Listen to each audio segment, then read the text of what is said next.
Bonjour à tous. Aujourd'hui, je vous fais un compte-rendu du Sigma 100-400 mm f5 à 6.3, la version contemporaine, après plus de 3 mois d'utilisation.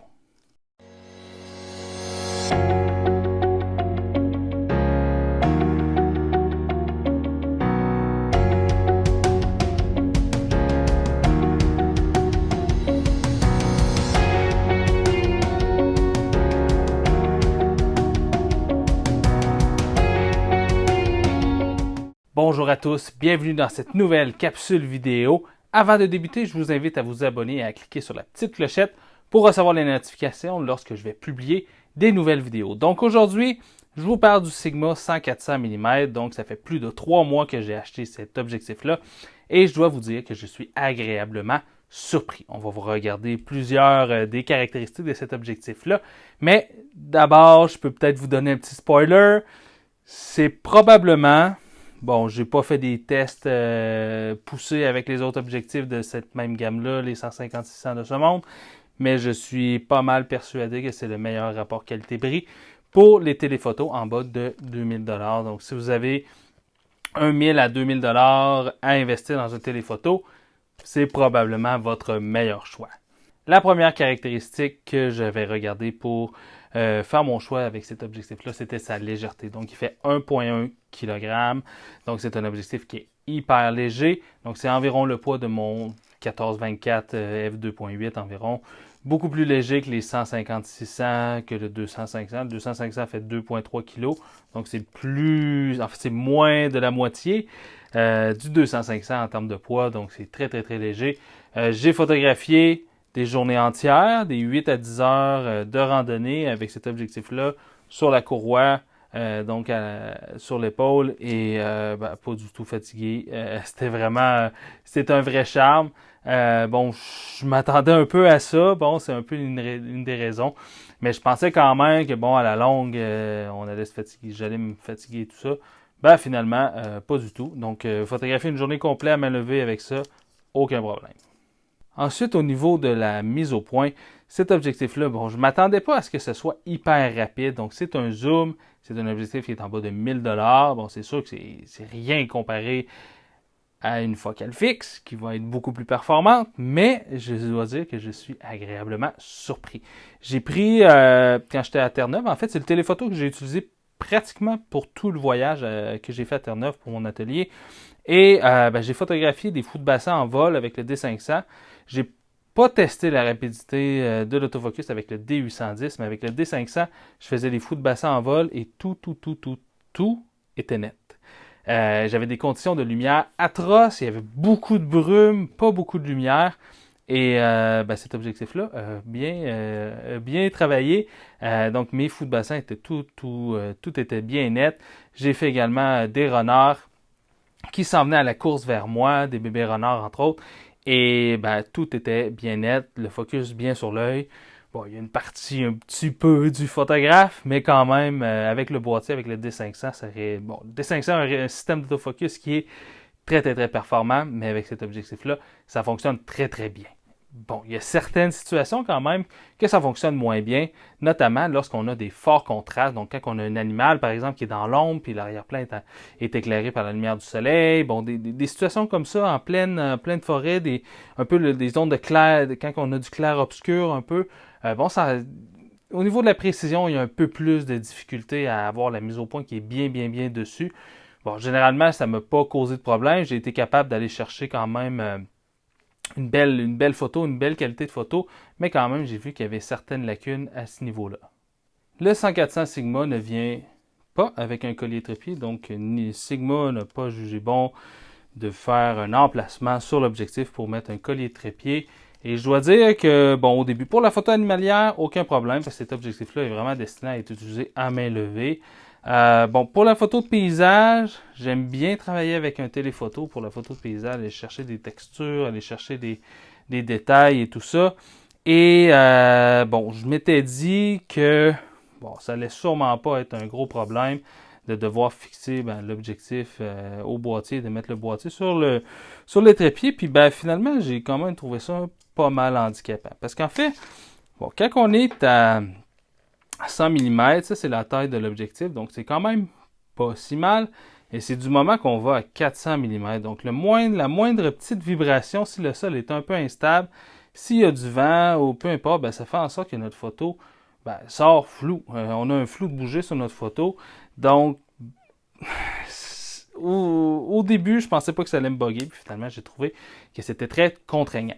Et j'ai 2 personnes, en fait, qui m'ont signifié dans les commentaires de mes précédentes vidéos sur le 100-400, Réal et Yann, si je me rappelle bien de mémoire, qui m'ont conseillé, en fait, sur Amazon, on peut trouver un collier de trépied, donc fait sur mesure pour le 100-400 Sigma, pas fait par Sigma, bien évidemment, parce que, bon, ils ont peut-être pas réalisé que c'était un peu moche de ne pas avoir de collier de trépied. Et donc, c'est un collier de trépied qui s'insère tout simplement comme ça ici, et qui vient se visser. Bon, c'est pas les colliers de trépied de téléphoto, habituellement, on peut basculer. Donc, quand on lousse, en fait, cette bague-là ici, on peut basculer du mode portrait au mode horizontal. Celui-ci, c'est pas possible. Donc, si vous utilisez, par exemple, une tête pendulaire, ben là, vous allez pas avoir le choix de photographier en mode horizontal.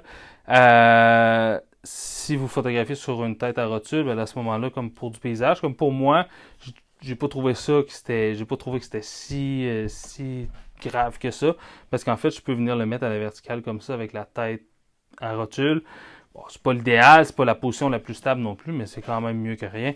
Et donc, ce collier de trépied-là fait très bien la job, se trouve autour de 60$, je me rappelle bien, sur Amazon.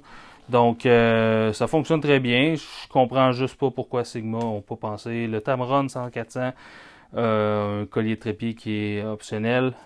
Donc, on peut en mettre un donc, qui est fabriqué par Tamron. Sigma, ça, c'était pas votre meilleur coup. Ensuite, un autre petit truc qui est super intéressant, c'est en fait le diamètre de filtre à l'avant qui est de 67 mm. Donc, si vous voulez mettre un filtre, soit un filtre protecteur ou un polarisant, par exemple, ben, vous n'allez pas payer 300-400$ pour un filtre, étant donné comme sur le 200-500 par exemple, le filtre avant c'est 95 mm, donc à ce moment-là, les filtres coûtent extrêmement cher, tandis que sur le 100-400, bon, c'est 67 mm, ça coûte beaucoup moins cher, et on peut mettre en fait des fils carrés, mon système de filtre Nissi en fait que j'utilise, donc je peux venir installer tout simplement sur cet objectif-là. C'est vraiment un bon plus parce que ça me permet de pouvoir utiliser mes fils de densité neutre, mon polarisant, bon, tout ça sur cet objectif-là. Donc, c'est hyper pratique. Donc, ça, c'est vraiment une belle qualité de cet objectif-là. Un petit défaut de cet objectif-là, c'est qu'en fait, bon, il est à ouverture variable. Donc, ça signifie que si vous êtes à 100 mm, l'ouverture maximale que vous pouvez aller chercher, c'est f5. Si vous êtes à 400 mm, l'ouverture maximale que vous pouvez aller chercher, c'est 6.3. Donc, quand vous arrivez et vous voulez photographier, par exemple, un animal à 400 mm, vous êtes à 6.3 et là, vous dézoomez à 100 mm et là, boum, vous tombez à f5. Bon, c'est 2/3 de stop, donc ça donne... Bon, si vous êtes limite sur la surexposition sur votre photo à 400 mm, c'est sûr que vous allez brûler sur votre photo à 100 mm. Donc, c'est pas mal tannant comparativement. Bon, j'étais beaucoup habitué avec le 200-500 où là, ben, l'ouverture est fixe à f5.6. Donc, que vous soyez à 200 ou à 500 mm, c'est 5.6 l'ouverture. Donc, c'est quand même une adaptation. Souvent, ben, je préfère me mettre à 6.3 à 100 mm. Puis comme ça, ben, quand je change à 400 à 100 mm, ben, j'ai pas de changement au niveau de l'ouverture. Mais ça arrive quand même fréquemment que là, je joue avec l'ouverture. Puis là, ben, on dirait qu'il veut le boîtier veut absolument se mettre toujours à pleine ouverture. D'ailleurs, je ne sais pas s'il y en a qui ont déjà rencontré ce problème-là. Si vous avez une solution, ben, je suis preneur. Vous me laisserez ça dans les commentaires. Mais bref, ça m'est déjà arrivé à quelques reprises de brûler mes hautes lumières à cause de ça. Donc, des fois, dans le feu de l'action, surtout avec les animaux, ça va vite. Je dézoome, puis on ne regarde pas nécessairement que l'ouverture a changé. Surtout que je suis habitué que bon, ça soit fixe. Donc ça, c'est un petit truc étonnant qu'il faut faire attention quand même parce que bon, ça peut ruiner des photos. La stabilisation fonctionne très très bien. Bon, les deux modes, j'ai pas essayé le mode sport, j'ai essayé juste le mode normal, qui est le mode 1 sur les Sigma, et fonctionne très très bien. Je peux aller chercher des vitesses qui sont très très basses. Bon, surtout même à 400 mm, je peux photographier autour de 1 centième, 1 125e, sans avoir à me soucier. Bon, c'est sûr que si l'animal bouge, là, on peut pas corriger ça, là. Ça fiche pas l'animal, mais quand même, ça vient réduire les vibrations de la main. Je suis quelqu'un qui tremble quand même pas mal quand je photographie. Donc, la stabilisation, vraiment un bon plus sur cet objectif-là. Au niveau de la netteté, objectif qui est très très net, autant à 100 mm qu'à 400 mm. Bon, c'est sûr, c'est pas une focale fixe, c'est un zoom. Les zooms ont tendance à être déjà un peu plus mous au niveau de la netteté, mais j'ai des beaux résultats avec cet objectif-là. Donc, même dans les... Bon, c'est sûr que je fais beaucoup d'animaliers avec ça, donc je me concentre beaucoup sur le centre. J'évite quand même de mettre mon animal dans des extrêmes, dans les coins et tout ça. Mais ça reste quand même que même dans les portions qui sont hautes que le centre, c'est un objectif qui est très très net, même à pleine ouverture. Donc j'hésite je n'hésite pas du tout à utiliser cet objectif-là à pleine ouverture. Probablement la chose qui me gosse le plus sur cet objectif-là, en fait c'est probablement sur tous les objectifs Sigma. J'avais le 500 f4, j'ai le 135, le 50 et le 20 mm, et c'est toute la même chose, c'est les boutons. Les boutons sont trop faciles à bouger. Il n'y a comme pas assez de résistance sur les boutons. Fait que quand je le traîne avec la courroie, comme ça ici, ça m'est arrivé à plusieurs reprises. En fait, là, tu marches, tout. Puis là, hop, là, tu es rendu en focus manuel, ou hop, la stabilisation est désactivée, ou hop, là, la limitation de la mise au point est de 1,6 m à 6 mètres. Des fois, ça arrive qu'en photo animalière, vous le savez, faut être rapide. Donc, c'est quand je prends mon objectif, il faut que ça soit prêt à prendre des photos. Donc, ça m'a vraiment gossé beaucoup. Donc là, maintenant, avec le 100-400, je le traîne de l'autre côté. Donc là, les boutons ne frottent plus, mais quand même, je pense que je voulais juste mettre une petite résistance de plus ou mettre un peu moins de lubrifiant. Je pense que ça pourrait être une belle idée, Sigma, si vous m'entendez. Allô? Donc, quand même... il y a quand même quelques photos que j'ai ratées à cause de ça, parce que la mise au point était rendue en manuel. C'est sûr que si tu le sais à l'avance, tu peux toujours faire ta mise au point manuelle, mais quand tu t'attends à ce que ça soit automatique, faut que ça marche. Donc voilà, un petit truc, c'est probablement la chose de cet objectif-là qui me tanne le plus. Mais bon, la solution était assez simple, le mettre de l'autre côté, tout simplement. Mais bon, quand tu es habitué d'avoir ton objectif toujours du côté droit, je trouve que ça se prend mieux parce que la main peut rester sur la grippe et là, on est déjà prêt à photographier. Puis j'avais pas ce problème-là avec le 200-500, j'ai pas ce problème-là avec le 500 PF non plus. Donc je pense que juste je pourrais mettre un tape ou quelque chose là, en attendant pour régler le tout à court terme, mais tout simplement là, je le mets de l'autre côté. Donc, grosso modo, c'est un objectif que j'aime vraiment beaucoup. J'avais pas d'attente, en fait. Je pouvais pas vraiment être déçu de cet objectif-là, à part le fait d'avoir investi quand même un peu plus de 1000 $ là-dessus. J'avais pas vraiment d'attente. C'est sûr que je m'attendais pas à ce que ce soit la grosse Cadillac, parce que c'est pas très cher. C'est un zoom, c'est un third party, c'est pas la marque originale. Puis finalement, je suis un peu sans mots. Je vais vous avouer que c'est un objectif probablement le meilleur rapport qualité-prix dans les téléphotos en bas de 2000 $. Là, c'est vraiment top. Vraiment. Je vais vous laisser sur ces images en fait que j'ai pris avec le 100-400 Sigma f5 à 6.3. Donc c'est toutes des images que j'ai prises, soit la plupart, comme je vous ai dit, avec le D500. Je vais de toute manière marquer les exifs dans le bas, mais soit avec le D500 ou le 850.